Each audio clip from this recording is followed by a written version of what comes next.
যে বিষয় নিয়ে আলোচনা করতে চলেছি আমরা, সেটা হলো যে আমাদের পার্টি ভারতের কমিউনিস্ট পার্টি মার্ক্সবাদী পশ্চিম বর্ধমান জেলা কমিটির যে শিক্ষা বিষয়ক সেল, তারা আমাকে বলেছেন যে ভারতের কমিউনিস্ট পার্টি 106 বছর কোন পথ বেয়ে এই বিষয়ে একটি আলোচনা আপনাদের সামনে করার জন্য। এখানে আমার যেটা বলার কথা সেটা হচ্ছে, আমি বক্তা মাত্র, আমি শিক্ষক নই। শিক্ষকের একটা নিজস্ব স্বকীয়তা থাকে, নিজস্বতা থাকে। বক্তার কিন্তু কোনো স্বকীয়তা বা নিজস্বতা থাকে না। বক্তা তার শিক্ষকদের কাছ থেকে শেখানো বিষয়গুলোই বিভিন্ন সময় তুলে ধরেন। সেই হিসাবে আমিও আমাদের পার্টি নেতৃত্বের কাছ থেকে ভারতের কমিউনিস্ট পার্টি 106 বছর কোন পথ বেয়ে এই সম্পর্কে যেটুকু শিখেছি, সেই বিষয়টাকে আমি আপনাদের সামনে তুলে ধরার চেষ্টা করছি আমাদের পার্টির পক্ষ থেকে। আজকে যারা এই কর্মসূচিতে যারা উপস্থিত আছেন এবং অন্য সাধারণ যারাও শুনছেন, তাদের মধ্যে অনেকেই সাধারণ মেধা সম্পন্ন, অনেকেই উচ্চ মেধা সম্পন্ন, আবার অনেকেই অতি উচ্চ মেধা সম্পন্ন। কিন্তু আমাদেরকে যে কথাগুলো বলতে হবে সেটা হচ্ছে, সাধারণ, উচ্চ এবং অতি উচ্চ মেধা সম্পন্ন মানুষদের সবার জন্য কথাগুলোকে বলতে হবে। সেই জন্য আমি চেষ্টা করব যে গোটা বিষয়টাকে যতটা সম্ভব আমি যতটুকু সাধারণভাবে বুঝেছি সেইভাবেই আপনাদের কাছে নিয়ে যাওয়ার। আজ 2025 সালে ভারতের কমিউনিস্ট পার্টি যে কমিউনিস্ট যে আন্দোলন, সেই আন্দোলনের 106 বছর পূর্ণ হলো। অর্থাৎ আজ থেকে 106 বছর আগে, 6 বছর আগে 1920 সালে 17ই নভেম্বর তৎকালীন সোভিয়েত রাশিয়ার তাশকান্ত শহরে ভারতের কমিউনিস্ট পার্টির প্রতিষ্ঠা হয়। এই সময় বিশেষ করে 1920 সালে, 106 বছর আগে 1920 সালে পৃথিবীতে একটাই কমিউনিস্ট পার্টি ছিল, সেটা হচ্ছে সোভিয়েত রাশিয়ার কমিউনিস্ট পার্টি। 1917 সালে অক্টোবর বিপ্লবের পরে কমরেড লেনিনের নেতৃত্বে তৃতীয় আন্তর্জাতিক গঠিত হয়। তৃতীয় আন্তর্জাতিক গঠিত হয়েছিল 1919 সালে এবং এই তৃতীয় আন্তর্জাতিক কার্যকর ছিল 1919 থেকে 1943, অর্থাৎ এই 25 বছর। এই 25 বছরের মধ্যেই 1919 সালে যখন যে তৃতীয় আন্তর্জাতিক গঠিত হলো, তখন তৃতীয় আন্তর্জাতিকের প্রধান লক্ষ্য ছিল পৃথিবীর বিপ্লবী শক্তিগুলোর সাথে যোগাযোগ করা এবং পৃথিবীর বিপ্লবী শক্তিগুলোর সাথে যোগাযোগ করে সেই সমস্ত দেশের মধ্যে কমিউনিস্ট আন্দোলনের বিকাশ এবং বিস্তার ঘটানো এবং কমিউনিস্ট আদর্শকে সেই সমস্ত দেশগুলিতে ছড়িয়ে দেওয়া। তৃতীয় আন্তর্জাতিকের সাথে যখন বিশ্বের বিভিন্ন কমিউনিস্ট বিপ্লবীদের সাথে যোগাযোগ গড়ে ওঠে এবং যারা চাইছিলেন যে তাদের দেশগুলো ব্রিটিশ গোলামি থেকে মুক্ত হোক, যেমন ভারতবর্ষেরও একদল বিপ্লবী যারা সশস্ত্র অভ্যুত্থানের মাধ্যমে ভারতবর্ষকে ব্রিটিশ গোলামি থেকে মুক্ত করার জন্য দেশ ছেড়ে গিয়েছিলেন, তারাও তৃতীয় আন্তর্জাতিকের সাথে যোগাযোগ করেন। এদের নেতৃত্বে 1920 সালের 17ই অক্টোবর তৎকালীন সোভিয়েত রাশিয়ার তাশকান্তে ভারতের কমিউনিস্ট পার্টি গঠিত হয়। যে সমস্ত বিপ্লবীদের নেতৃত্বে ভারতের কমিউনিস্ট পার্টি 1920 সালে 17 তারিখে নভেম্বর মাসে গঠিত হয়েছিল, তাদের নামগুলোকে আমি আপনাদের সামনে একটু পরে বলছি। এখন এই তৃতীয় আন্তর্জাতিকের কথা যখনই বলছি, তখনই কমরেডদের কাছে মনে হতে পারে যে তাহলে প্রথম এবং দ্বিতীয় এই দুটো আন্তর্জাতিক কবে গঠিত হয়েছিল। আপনাদের জ্ঞাতার্থে আমি জানিয়ে রাখি যে প্রথম আন্তর্জাতিক গঠিত হয়েছিল 1864 সালে এবং এই আন্তর্জাতিক কার্যকর ছিল 1876 সাল পর্যন্ত, অর্থাৎ মোট 12 বছর। এই প্রথম আন্তর্জাতিক কার্ল মার্কসের নেতৃত্বে ইংল্যান্ডে গঠিত হয়েছিল এবং দ্বিতীয় আন্তর্জাতিক কার্ল মার্কসের মৃত্যুর পরে 1889 থেকে 1914 সাল, এই 25 বছর চালু ছিল এবং এই দ্বিতীয় আন্তর্জাতিক গঠিত হয়েছিল কমরেড এঙ্গেলসের নেতৃত্বে। আর তৃতীয় আন্তর্জাতিক রুশ বিপ্লবের পরে 1919 সাল থেকে 1943 সাল এই 25 বছর তৃতীয় আন্তর্জাতিক চালু ছিল। এই তৃতীয় আন্তর্জাতিকের নেতৃত্বে পৃথিবীর বিভিন্ন দেশে দেশে কমিউনিস্ট পার্টি গড়ে ওঠে। কারণ তৃতীয় আন্তর্জাতিক যখন গড়ে উঠেছিল তখন পৃথিবীতে একটাই কমিউনিস্ট পার্টি ছিল 1917 সালের পরে, সেটা হচ্ছে যে সোভিয়েত বলশেভিক কমিউনিস্ট পার্টি। তারাই হচ্ছে গোটা পৃথিবী জুড়ে কমিউনিস্ট বিপ্লবের আন্দোলনকে ছড়িয়ে দিয়েছিলেন এবং সেই কারণেই তৃতীয় আন্তর্জাতিকেই এর নেতৃত্বেই ভারতের কমিউনিস্ট পার্টি গঠিত হয়েছিল আজ থেকে 106 বছর আগে, যেটা আপনারা একটু আগেই শুনেছেন যে 1920 সালে। আমাদের আলোচ্য বিষয় যেটা প্রথমে যেটা বলা আছে, এটা অনেক বড় এবং একটা ভাস্ট বিষয়। সেটা হচ্ছে যে ভারতের কমিউনিস্ট পার্টি 106 বছর কোন পথ বেয়ে। এখন প্রশ্নটা হচ্ছে যে 1920 সালের পরে, তারপরে আজকে এখন চলছে এটা 2025 সাল, কিন্তু 1920 সালে যখন কমিউনিস্ট পার্টি গঠিত হলো ভারতের, তার আগে ভারতবর্ষ তাহলে পরাধীন কবে হলো সেটা দেখার বিষয়। ভারতবর্ষ পরাধীন হয়েছিল 1757 সালে। তাহলে তার 1757 সালে ভারতবর্ষ পরাধীন হওয়ার পরে 1920 সাল মানে 163 বছর পরে ভারতের কমিউনিস্ট পার্টি গড়ে ওঠে। তাহলে তার আগে কি ভারতে কোনো রাজনৈতিক দল ছিল না? সিপিআই অর্থাৎ ভারতের কমিউনিস্ট পার্টি গড়ে ওঠার আগে ছিল। সেটা হচ্ছে যে আপনার মানে 1885 সালে কংগ্রেস পার্টি গঠিত হয়, কিন্তু 1757 থেকে 1885 অর্থাৎ দেশ পরাধীন হওয়ার 125 বছর পরে কংগ্রেস গঠিত হলো। 1757 সালে দেশ যখন পরাধীন হলো, তারপরে 109 বছর পরে, তারপরে 1909 সালে অর্থাৎ 152 বছর পরে হিন্দু মহাসভা গঠিত হলো এবং 1757 সালে ভারত পরাধীন হওয়ার পরে 1920 সালে অর্থাৎ 163 বছর পরে কমিউনিস্ট পার্টি, ভারতের কমিউনিস্ট পার্টি গঠিত হলো এবং 1757 সালে আমাদের দেশ পরাধীন হওয়ার পরে 1925 সালে অর্থাৎ 168 বছর পরে আরএসএস গঠিত হয়েছে। অর্থাৎ ভারতবর্ষের যে সমস্ত রাজনৈতিক দলগুলোর কথা আমরা শুনি বা জানি, তারা কিন্তু প্রত্যেকেই হচ্ছে যে দেশ পরাধীন হওয়ার পরে 128 থেকে 164 বছরের মধ্যে সেই সমস্ত দলগুলো গড়ে উঠেছিল। তাহলে 128 থেকে 164 বছরের মধ্যে যদি পরাধীন হওয়ার পরে যদি গড়ে ওঠে, তাহলে দেশ যখন পরাধীন হলো 1757 সালে, তারপরে 150 বছর সাম্রাজ্যবাদের বিরুদ্ধে কি ভারতবর্ষের জনগণ, ব্রিটিশ সাম্রাজ্যবাদের বিরুদ্ধে জনগণ কি হাত গুটিয়ে বসেছিলেন? তারা কি কিছুই করেননি? প্রশ্নটা সেখানে যে 1757 সালে ক্লাইভ সিরাজদৌল্লাকে পরাজিত করলেন, তারপরে প্রথম রাজনৈতিক দল ভারতবর্ষে গড়ে উঠল 1885 সালে কংগ্রেস। তাই এই যে মধ্যেখানে এতটা সময়, প্রায় 1 থেকে 150 বছর সময়, এই সময়কালটা কি ভারতবর্ষের মানুষ তাহলে কি করেছেন?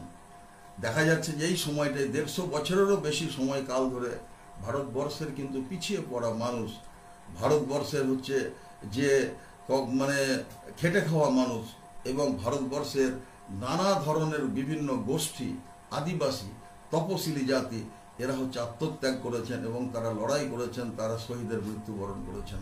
তা কখনো সন্ন্যাসী বিদ্রোহের নামে, কখনো ফকির বিদ্রোহের নামে, কখনো হুল বিদ্রোহের নামে, কখনো সিপাহী বিদ্রোহের নামে, কখনো ভেলোরের সিপাহী বিদ্রোহের নামে, কখনো টিপু সুলতানের নেতৃত্বে, কখনো দ্বিতীয় বাহাদুর শাহের নেতৃত্বে, কখনো তাঁতিয়া তোপির নেতৃত্বে এরা হচ্ছে লড়াই করেছেন এবং তখন কিন্তু কোনো মতাদর্শ ছাড়াই ব্রিটিশ সাম্রাজ্যবাদের বিরুদ্ধে হচ্ছে যে 100 থেকে 150 বছর এরা লড়াই করেছেন। ভারতের স্বাধীনতা সংগ্রাম একটা হচ্ছে ঐতিহাসিক চলমান পর্যায় এবং সেই চলমান পর্যায়টা শুরু হয়েছে যে একটা এই চলমান পর্যায়ে যদি দেখা যায় তাহলে পরে হচ্ছে যে আপনার যে নিরবিচ্ছিন্ন কৃষক সংগ্রামের সাক্ষী ছিল 1800 থেকে 19 শতকের অর্ধভাগ পর্যন্ত। যেমন ধরুন কতগুলো কথা আমি বলি, যেমন 1760 থেকে 1800 সাল পর্যন্ত সন্ন্যাসী বিদ্রোহ হয়, 1760 সালে চুহার বিদ্রোহ হয় এবং 1760 সালে এই যে সন্ন্যাসী বিদ্রোহ এবং চুহার বিদ্রোহের পরেই লর্ড ক্লাইভ বেঙ্গল ইনফ্যান্ট্রি গঠন করেন এবং তারপরেই হচ্ছে চিরস্থায়ী বন্দোবস্ত নিয়ে আসা হয়। এরপরেই হচ্ছে যে 1800 খ্রিস্টাব্দ পর্যন্ত সন্ন্যাসী বিদ্রোহ চলে। 1770 সালে ভারতবর্ষে বিরাট দুর্ভিক্ষ হয়। 1770 সালে দুর্ভিক্ষের ফলে 1/3 বেশি লোক বাংলা এবং বিহারে মারা যায়। 1772 সালে রংপুর থেকে ঢাকা পর্যন্ত বিদ্রোহীদের প্রবল চাপে ইংরাজ রাজশক্তি হচ্ছে যে কর্তৃত্বহীন হয়ে পড়েন। রংপুরে সন্ন্যাসীদের সাথে হচ্ছে যে ব্রিটিশ সৈন্যবাহিনীর লড়াই হয়। ক্যাপ্টেন টমাস সেই সময় নিহত হন এবং সন্ন্যাসীরা তখন আস্তে আস্তে ঢাকার দিকে এগিয়ে যেতে থাকেন। ইংরেজ সেনাবাহিনী সন্ন্যাসীদের উপর হামলা করতে অস্বীকার করে, কিন্তু তখন হচ্ছে ইংরেজ সেনাবাহিনীর মধ্যে যারা দেশীয় সৈন্য যারা অস্বীকার করেছিলেন তাদেরকে কামানের গোলা দিয়ে উড়িয়ে দেওয়া হয়েছিল। সন্ন্যাসীরা প্রবল বিক্রমে পশ্চিমবঙ্গ এবং বিহারের দিকে এগিয়ে এসেছিল। এই সময়টা কিন্তু ছিল হচ্ছে 1772 সাল। তখন কিন্তু কোনো রাজনৈতিক দল ছিল না, কেউ ছিল না। তখন সন্ন্যাসীরা ব্রিটিশদেরকে হারানোর জন্য এই লড়াই করলেন। তারপরে 1800 সাল পর্যন্ত সন্ন্যাসীদের হচ্ছে যে ব্রিটিশরা প্রতিরোধ করতে পারেনি। এটা হচ্ছে ভারতের স্বাধীনতা সংগ্রামের ইতিহাসেই আপনারা পাবেন। এবং এরপরেই হচ্ছে যে আপনার দেখা যাচ্ছে যে 1806 সালে ভেলোরে সিপাহী বিদ্রোহ হয় এবং ভেলোরে সিপাহী বিদ্রোহ যখন হয়েছিল তখন বলা হয়েছিল তাদেরকে মাথায় হচ্ছে পাগড়ি পরিবর্তন করে ইউরোপীয় টুপি পরতে হবে, ওরা অস্বীকার করে।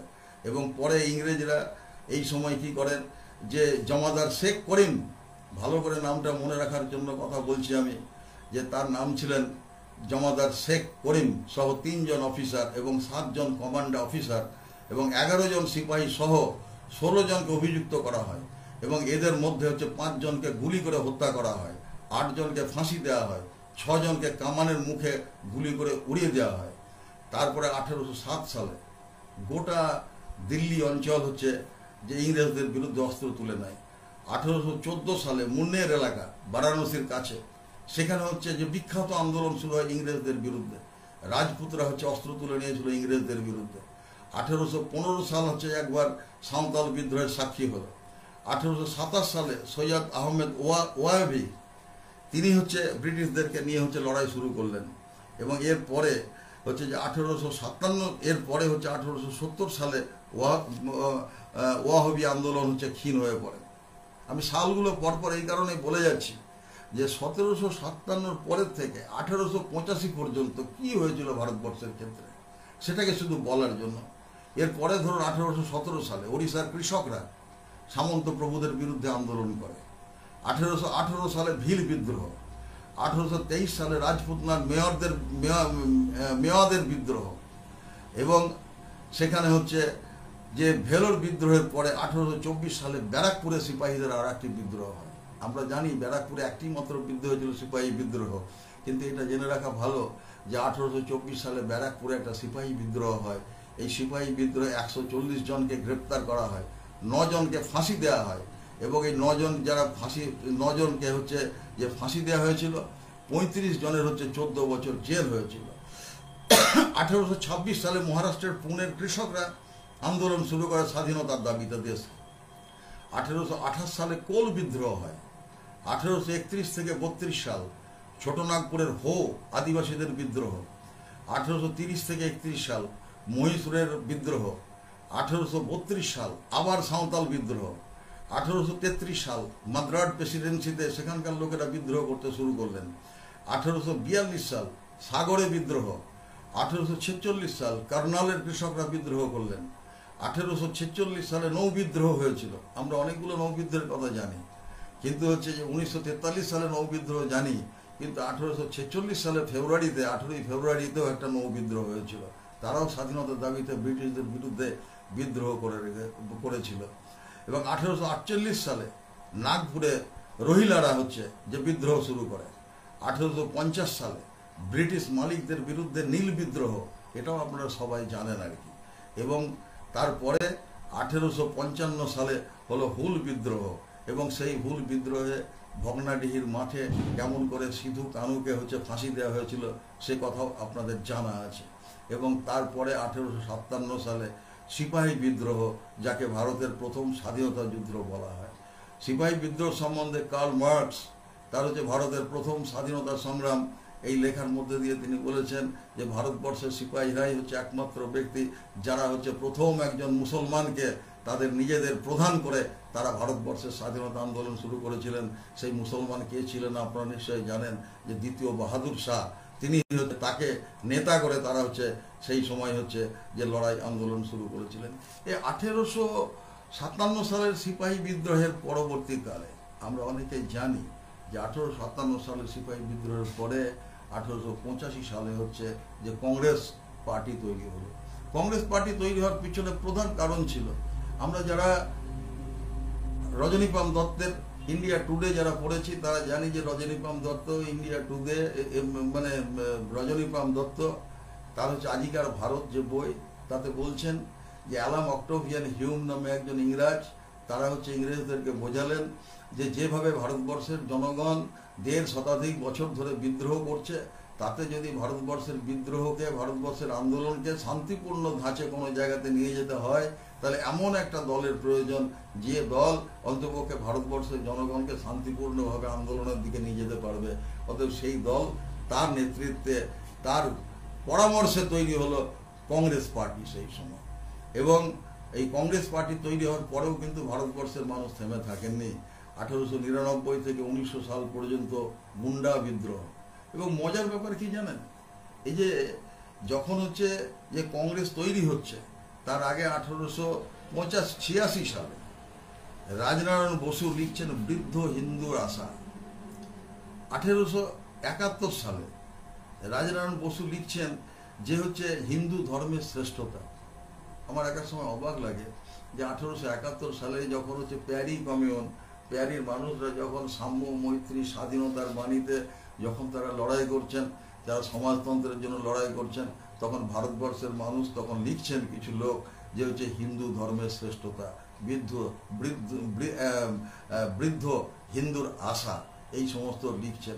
অর্থাৎ এই 1871 সালের সময় থেকে একটা সময় দেখা গেল যে হচ্ছে যে এই ধরনের একটা হিন্দুত্ববাদী ধারণাকে প্রতিষ্ঠা করার চেষ্টা হতে শুরু করল। এবং তারপরে হচ্ছে যে গণেশ উৎসব, সেটা লোকমান্য তিলক 1894 সালে করলেন। এবং এই মদন মোহন মালব্য, যিনি কংগ্রেসের হচ্ছে 1909 সালে কংগ্রেসের সভাপতি ছিলেন, তিনি আবার হিন্দু মহাসভারও প্রতিষ্ঠাতা। 1818 এবং 1933 সালে আবার তিনি কংগ্রেসের সভাপতি হলেন। মনে রাখার মতো বিষয় যে ওই একই পর্বে 1923, 1924 এবং 1936 সালে তিনি হিন্দু মহাসভারও সভাপতি ছিলেন। এখন প্রশ্নটা হচ্ছে যে তার মানে কি কংগ্রেসের মধ্যে হিন্দুত্ববাদী কোনো ধারণার চল ছিল? এই প্রশ্নে আমি পরে আসছি, কিন্তু সেই সময় এই ধরনের মানুষরা কিন্তু ছিলেন। এছাড়াও এটা হলো একটা কংগ্রেসের নেতৃত্বে একটা আন্দোলন 1885 সালে, এবং এর পরে ভারতবর্ষের বিপ্লবী আন্দোলনের 4টে ধারা দেখা গেল। 4টে ধারার মধ্যে একটা ধারা হচ্ছে যে 1913 সালে কোমাগাতা মারু, অর্থাৎ সান ফ্রান্সিসকোতে মানে হচ্ছে যে সর্দার সোহন সিং ভাকুনার নেতৃত্বে গদর পার্টি গঠিত হল। এই গদর পার্টি 1914 সালের 23শে মে একটা জাপানি জাহাজে 376 জন ভারতীয়, তারা বেশিরভাগই শিখ সম্প্রদায় ছিলেন, কানাডার উদ্দেশ্যে পাড়ি দেয়। তাদেরকে কানাডায় ঢুকতে দেওয়া হলো না, তাদেরকে ভারতে ফেরত পাঠিয়ে দেওয়া হলো। এবং 1914 সালে 4 মাস পরে 27 সেপ্টেম্বর বজবজে এসে ফেরে জাহাজটি, এবং এই জাহাজে ব্রিটিশ গুলি চালালো। এবং 19 জন হচ্ছে শিখ যারা হচ্ছে যে গদর পার্টির, তারা সেই সময় নিহত হলো এবং অনেককে হচ্ছে জেলে পোড়ানো হলো। এবং জালিয়ানওয়ালাবাগের যে কাণ্ড, এটা জেনে রাখা দরকার অনেকেই, যে 1914 সালের এই যে গদর পার্টির নেতৃত্বে কোমাগাতা মারু এই জাহাজ এবং এই জাহাজের যাত্রী, এবং তারপরে হচ্ছে যে তাদেরকে যে হত্যা করা হলো এখানে এসে, এটাও কিন্তু হচ্ছে জালিয়ানওয়ালাবাগের যে লড়াই, শিখ সম্প্রদায়ের যে লড়াই, শিখ অংশের যে লড়াই, এই ক্ষেত্রে কিন্তু একটা গুরুত্বপূর্ণ ভূমিকা পালন করেছিল। এইটা একটা ধারা, গদর পার্টির একটা ধারা, যারা বিদেশে চলে গিয়ে দেশকে স্বাধীন করার চেষ্টা করতে শুরু করলো। আর একটা ধারা কি, হাতরাসের রাজা মহেন্দ্র প্রতাপ উত্তরপ্রদেশের দার উলুম, এই দার উলুম থেকে মুজাহিদদের নিয়ে তিনি হচ্ছে চলে গেলেন আফগানিস্তানে। এবং 1915 সালে 1 ডিসেম্বর আফগানিস্তানে তিনি গঠন করলেন, ভারত সরকার গঠন করলেন, এবং যে সরকারের নাম ছিল হুকুমত এ আজাদ হিন্দ। 1915 সালে 1 ডিসেম্বর এই সরকার গঠিত হয়।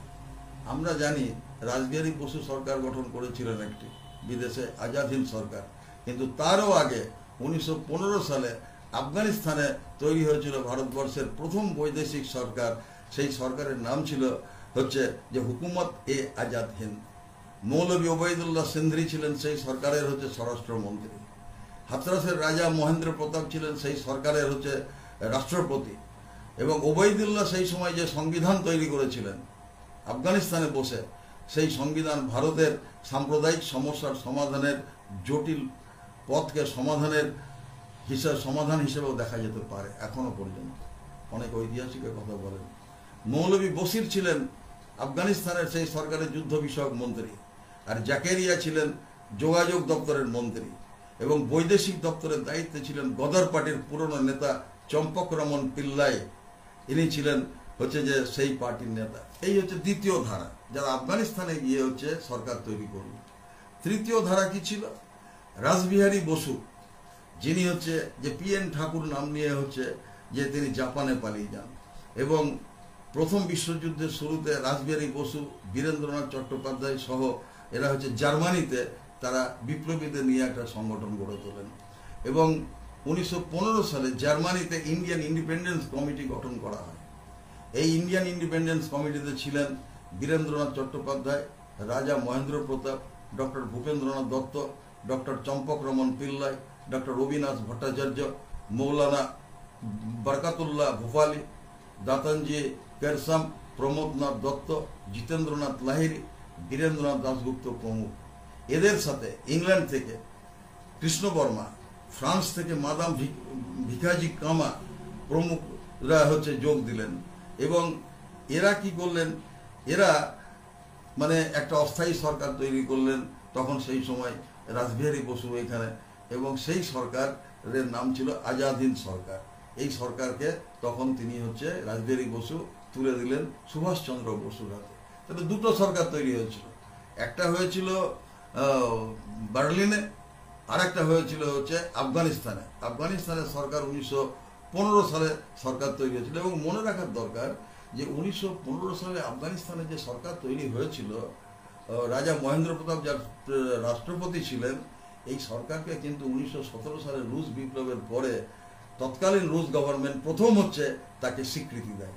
তাই এরা সব যারা এই বেরিয়ে চলে গেলেন। আর এক দলকে তারা MN রায় সান ফ্রান্সিসকোতে, ক্ষুদিরামের তখন ফাঁসি হয়ে গেছে, এবং MN রায় ডক্টর মোহাম্মদ নামে তিনি হচ্ছে ভারতে পরে ফিরে এসেছিলেন। কিন্তু MN রায় তিনিও হচ্ছে বিদেশে চলে গিয়ে পশ্চিম এশিয়ায় তার হচ্ছে বার্লিন কমিটির নেতৃত্বে পশ্চিম এশিয়াতে তার কাজকর্ম শুরু করেন। এবং এই একটা অংশ তারা হচ্ছে ওখানে ছিলেন। আর একটি ধারা কি ছিল? আর একটি ধারা ছিল ভারতবর্ষের মধ্যে থেকে যারা ব্রিটিশের বিরুদ্ধে লড়ছিলেন। তাদের মধ্যে ছিলেন মুজাফফর আহমেদ, PC যোশী, তারপরে হচ্ছে যে আপনার SA ডাঙ্গে, এবং হচ্ছে কমিউনিস্ট পার্টি অফ হচ্ছে গ্রেট ব্রিটেনের কিছু লোকজন। অর্থাৎ চারটে ধারা, তিনটে ধারা বাইরে চলে গেল তারা বিপ্লব করার জন্য, এবং তিনটে ধারার মধ্যে একটা বার্লিন কমিটি, আর একটা হচ্ছে আফগানিস্তানের কমিটি, আর একটা হচ্ছে মানে গদর পার্টি, এরা চলে গেল। এবং আপনি খেয়াল করে দেখবেন আপনারা যে ভগৎ সিং থেকে শুরু করে, ক্ষুদিরাম থেকে শুরু করে, এবং হচ্ছে আরো অন্যান্য যারা তখন ছিলেন আর কি, দীনেশ গুপ্ত, তারপর যে বিনয় বাদল, দীনেশ, এদের প্রত্যেকের সাথে হচ্ছে যে এই কারো সাথে গদর পার্টির নেতৃত্বের যোগাযোগ, কারো সাথে হচ্ছে রাসবিহারী বসুদের যোগাযোগ, কারো সাথে হচ্ছে যে আপনার কারো সাথে ওই কারো সাথে হচ্ছে যে হাথরাসের রাজা মহেন্দ্র প্রতাপ, এদের যোগাযোগ, এই যোগাযোগগুলো সেই সময় কিন্তু গড়ে উঠেছিল।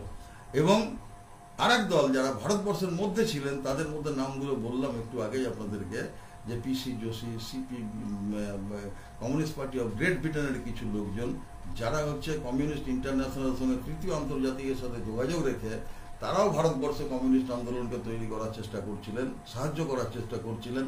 তারা মুজফ্ফর আহমেদ, আপনারা অনেকেই জানেন কমরেড মুজফ্ফর আহমেদ, এসে ডাঙ্গে, এরাও সবাই হচ্ছে যে দেশের মধ্যে ছিলেন। অর্থাৎ এই চারটে ধারা তখন হচ্ছে যে কাজ করছে। এই চারটে ধারার মধ্যে হচ্ছে যে আপনার দেশের মধ্যে যারা ছিলেন, এই চারটে ধারা যখন কাজ করছে, সেটা কিন্তু 1915 সাল পর্যন্ত এই ঘটনাগুলো ঘটছে।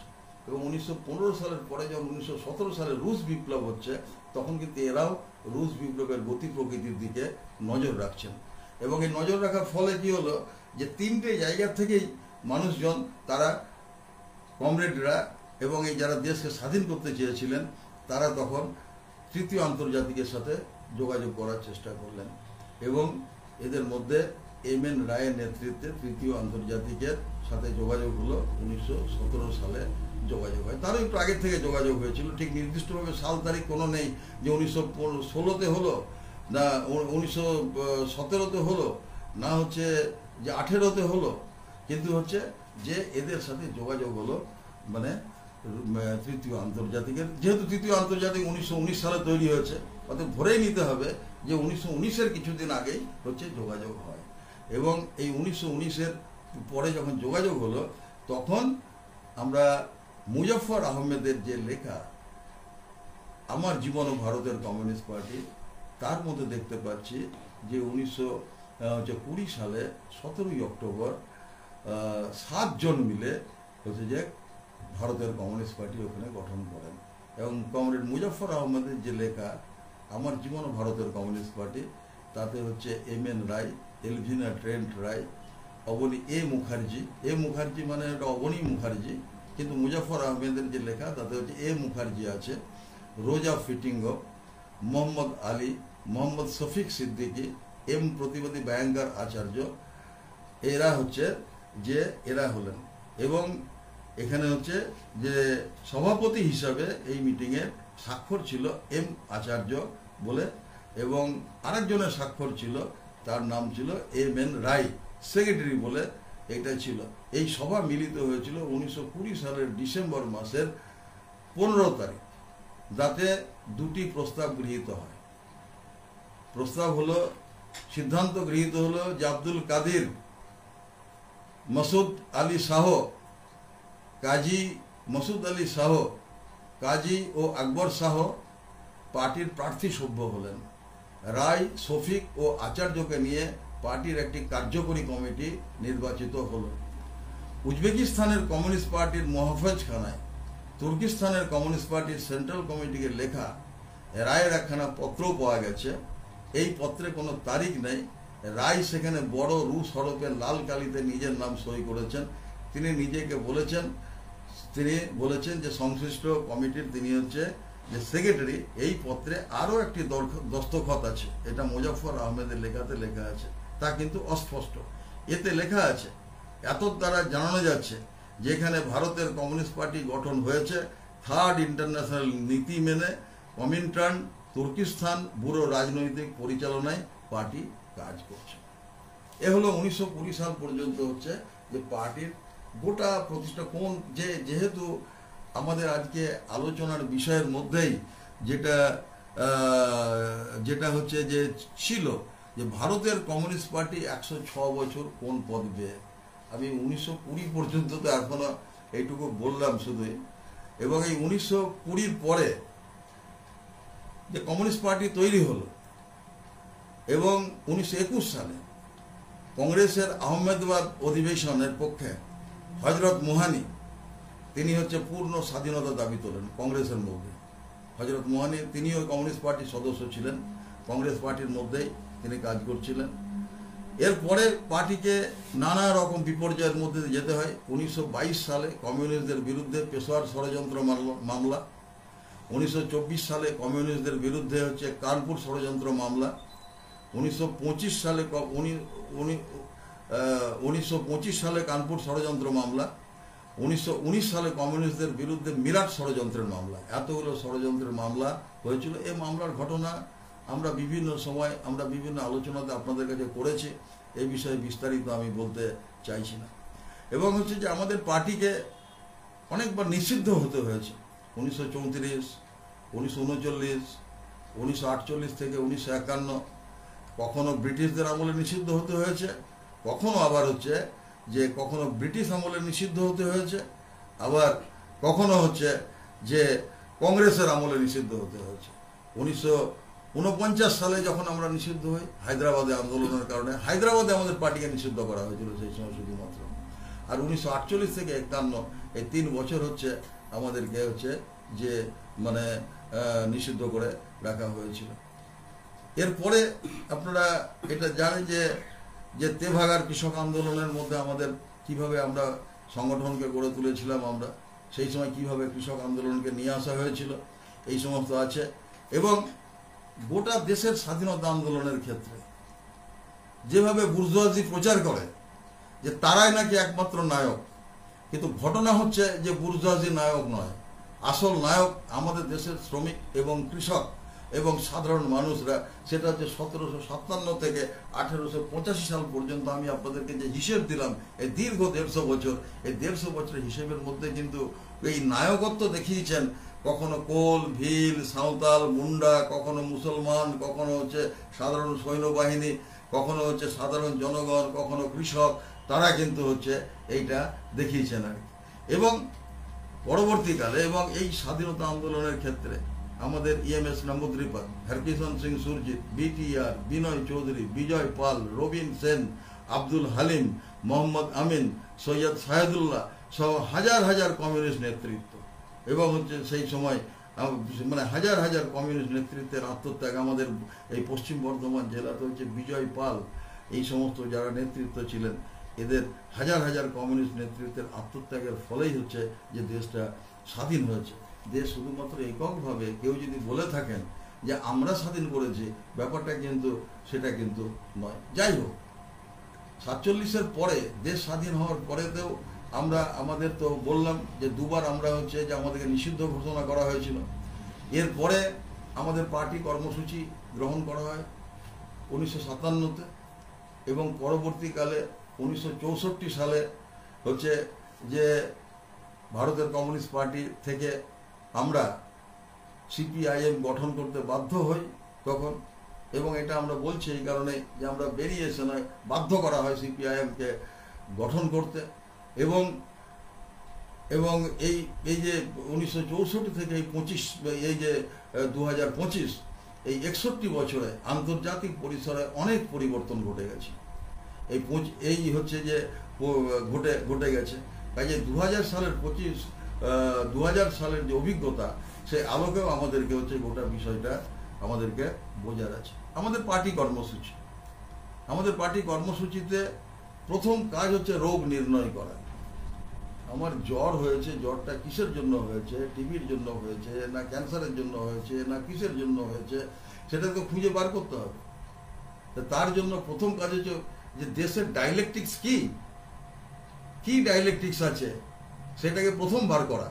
এবং সেটার জন্য আমাদের পার্টি কর্মসূচিতে দেখবেন যে বর্তমান পার্টি কর্মসূচি যে 2000 সালে যে সংশোধিত হয়েছে, শুধু তাই নয়, তারও আগের কর্মসূচি যা ছিল 1964 সালের, তাতে 56 নম্বর ধারাতে যে কথা লেখা আছে, 1964 সালের পার্টি কর্মসূচি 56 নম্বর ধারা এবং 2000 সালের যে সংশোধিত পার্টি কর্মসূচি তার 5-এর 1 নম্বর ধারা, তাতে স্পষ্ট করে কথা বলা আছে।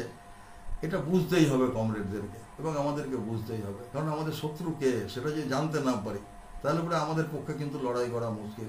এখানে কি বলা আছে যে বর্তমান ভারত রাষ্ট্র বৃহৎ বুর্জোয়া শ্রেণীর নেতৃত্বে বুর্জোয়া ও জমিদারদের শ্রেণী শাসনের যন্ত্র। অর্থাৎ ভারতবর্ষ কি? ভারতবর্ষ হচ্ছে বৃহৎ বুর্জোয়া এবং বুর্জোয়া শ্রেণী শোষণের যন্ত্র। ধনতান্ত্রিক পথে বিকাশের লক্ষ্যে যারা ক্রমেই বেশি বেশি করে আন্তর্জাতিক ফিনান্স পুঁজির সাথে সহযোগিতায় লিপ্ত হচ্ছে। তাইলে পরে বুর্জোয়া শ্রেণী এবং বুর্জোয়া এবং জমিদার আর হচ্ছে আন্তর্জাতিক ফিনান্স পুঁজি, এইটাকে হচ্ছে এরা আমাদের প্রধান শত্রু। এই বলা হচ্ছে কি যে দেশের জীবনে রাষ্ট্রের ভূমিকা ও কার্যাবলী এই শ্রেণী চরিত্রের দ্বারাই মূলত নির্বাচিত। তাইলে বৃহৎ বর্তমান ভারত রাষ্ট্রের বৃহৎ বুর্জোয়া জমিদারদের শ্রেণী শাসনের যন্ত্র ধনতান্ত্রিক বিকাশের পথে তারা এগিয়ে চলেছে এবং আন্তর্জাতিক ফিনান্স পুঁজির সাথে সহযোগিতায় লিপ্ত হচ্ছে। ভাবতে পারেন কি সাংঘাতিক ভবিষ্যৎবাণী আমাদের পার্টি নেতৃত্ব করে গেছেন এই কর্মসূচির মধ্যে দিয়ে, যে আন্তর্জাতিক ফিনান্স ক্যাপিটাল, বুর্জোয়া এবং এই জমিদার শ্রেণী এরাই হচ্ছে আমাদের একমাত্র শত্রু। আমরা কি করি আলোচনা করতে গিয়ে অনেক সময় দেখবেন যে পার্টির কোনো বিরোধী পার্টির টপ মোস্ট লিডার, তারপরে কিছু মধ্যবর্তী লিডার আর নিচের তলার যে ক্যাডার, এই সবকে এক করে দেখি। সবটাকে এক করে দেখা উচিত না। যারা উপরতলার লিডার, কার্যকর করার লিডার, আর নিচের তলার যারা লিডার সামান্য সমর্থক, তাদেরকে যদি এক করে দেখি তাহলে পরে কিন্তু সবাইকেই হচ্ছে আমরা বিরুদ্ধে ঠেলা দেবো। আজকে ফিনান্স ক্যাপিটালের বিরুদ্ধে লড়াই করতে হলে, বৃহৎ পুঁজির বিরুদ্ধে লড়াই করতে হলে আমাদেরকে এইটা করতে হবে। সেই জন্যই 1870 সালে কোজিকোড ডকুমেন্ট, 1975 সালে কোজিকোড ডকুমেন্ট, 1973 সালে কোজিকোড ডকুমেন্ট, 1975 সালে মুজাফফরপুর ডকুমেন্ট এবং 1978 সালে সালকিয়া ডকুমেন্টে আমাদের পার্টি বললেন যে তোমরা এক কাজ করো, বাম এবং গণতান্ত্রিক ঐক্য গড়ে তোলো এবং হচ্ছে যে আপনার মাস রেভলিউশনারি পার্টি গড়ে তোলো। এবং এর ফলে আমরা কি দেখলাম যে আপনার বাম ফ্রন্ট, এর ফলে আমরা কি দেখলাম যে প্রথমেই পিপলস ইউনাইটেড ফ্রন্ট তৈরি হলো, তারপরে যুক্ত ফ্রন্ট তৈরি হলো, তারপরে বাম ফ্রন্ট তৈরি হলো, তারপরে হচ্ছে জনতা দল তৈরি হলো, জনতা সরকার তৈরি হলো, তারপরে হচ্ছে ইউপিএ 14 তৈরি হলো। অর্থাৎ আমরা এই যে সমস্ত মানুষকে, গণতান্ত্রিক অংশকে একাট্টা করা এবং পার্টিকে শক্তিশালী করার যে কাজ আমরা করলাম, তার ফলে কিন্তু এতগুলো আমরা পেয়েছিলাম। এরপরে 2011 সালের পরে একটা বিপর্যয় ঘটেছে এবং এই বিপর্যয় ঘটার পরে 2015 সালে কলকাতা প্লেনাম, এবং এই কলকাতা প্লেনামে আমরা বলেছি আমাদের পার্টিকে হচ্ছে বিপ্লবী পার্টিতে পরিণত করতে হবে এবং হচ্ছে যে সমস্ত গণতান্ত্রিক শক্তিকে যুক্ত করতে হবে। দেখুন এবারে লোকসভা নির্বাচনে কিন্তু 23 সালে বিজেপি কিন্তু চরমভাবে ধাক্কা খেয়েছে এবং বিজেপি এইবারে লোকসভা নির্বাচনে মানে এককভাবে 240টা সিট পেয়েছে মাত্র আর কি, আর 17তম লোকসভাতে এককভাবে বিজেপি 303টা সিট পেয়েছিল। বিজেপি কিন্তু সংখ্যাগরিষ্ঠ নাই আমাদের রাজ্যের ক্ষেত্রে, আমি বলছি না অন্যান্য জায়গার নয়, কিন্তু বিজেপি কিন্তু সংখ্যাগরিষ্ঠ নয়। আমাদের পার্টি সদস্যদের কিন্তু এটা মাথায় রাখতে হবে যে সমস্ত গণতান্ত্রিক অংশকে, গণতান্ত্রিক মানুষকে একাট্টা করতে হবে এবং আমাদের 5টি কাজ করতে হবে পার্টি সদস্যের। সেটা আপনি revolutionary party with mass line কিংবা মাস রেভলিউশনারি পার্টি, আপনি যেটাই করুন, আমাকে এখন revolutionary party with mass line করতে হবে। তাতেও হচ্ছে 5টাই কাজ করতে হবে। তাতে সেটা কি? পার্টিকে সাহায্য করা, যাকে লেভি বলা হয়, গণসংগঠনে কাজ, পার্টি কর্মসূচিতে অংশগ্রহণ করা, পার্টি পত্রিকা পড়া, পার্টি সভাতে উপস্থিত থাকা। কিন্তু এটাও আবার সেই এর মতন আর কি, এই 5টি কাজ কিন্তু হচ্ছে যে নিউক্লিয়াস, তার যে অ্যাটম যেমন ভেঙে যায় ঠিক সেভাবে ভেঙে যাবে যখনই হচ্ছে পার্টির সাহায্য করা, অর্থ সাহায্য করা লেভি, তখন কিন্তু সব রকমের সাহায্যের কথাই বোঝায় এবং নির্দিষ্ট সময়ে সাহায্য করা, নির্দিষ্ট দিনে সাহায্য করা, যে সময় নির্ধারণ করা আছে কর্মসূচিতে সেটাতে সাহায্য করা। এটা না হলে কমিউনিস্ট পার্টি চলতে পারে না। কমিউনিস্ট পার্টি তো আর যোদ্ধার জমিদারদের সাহায্যে চলে না। কমিউনিস্ট পার্টি তো মেহনতি মানুষের সাহায্যে চলে, ওয়ার্কিং ক্লাসের সাহায্যে চলে। এবং আমি যখন পার্টিতে আসছি তখন আমি ওয়ার্কিং ক্লাসে পরিণত হয়েছি, আমার সাহায্যে পার্টিকে পরিণত চলতে হবে। এই যে এই বিষয়টা, এটাকে বুঝতে হবে। দ্বিতীয় হচ্ছে গণসংগঠনের কাজ। গণসংগঠনের কাজ মানে কি? কেউ ভাবেন যে আমি একটা গণসংগঠনের দোকান কর্মচারীর বা মুঠে মজদুরের বা সিআইটিওর কারখানার, লোহা কারখানার বা কয়লা খনির মজুরের আমি একটা মেম্বারশিপ নিয়ে নিয়েছি, বাস আমি পার্টি মেম্বার, আমার দায়িত্ব খালাস। তা নয়। তাকে হচ্ছে সেই গণসংগঠনকে গড়ে তোলা, সেই গণসংগঠনকে শক্তিশালী করা, সেই গণসংগঠনকে চাঁদা দেওয়া, সেই গণসংগঠনের পত্রিকা পড়া, সেই গণসংগঠনের মিটিংয়ে যাওয়া, সেই গণসংগঠনে থাকার সময় তাকে হচ্ছে তার সহবৃন্দ সাথীদের বোঝানো, তাদেরকে বোঝাতে গেলে নিজেকে প্রতিনিয়ত শিক্ষিত করা, পুনঃশিক্ষিত করা, এগুলো করতে হবে। তবেই গণসংগঠনের কাজ সম্পন্ন হবে। শুধুই একটি মেম্বারশিপ কাটলে সম্পন্ন হওয়া যায় না। এবার পার্টি কর্মসূচিতে অংশগ্রহণ, এটা তো বুঝিয়ে ফেলার ব্যাপার নয়।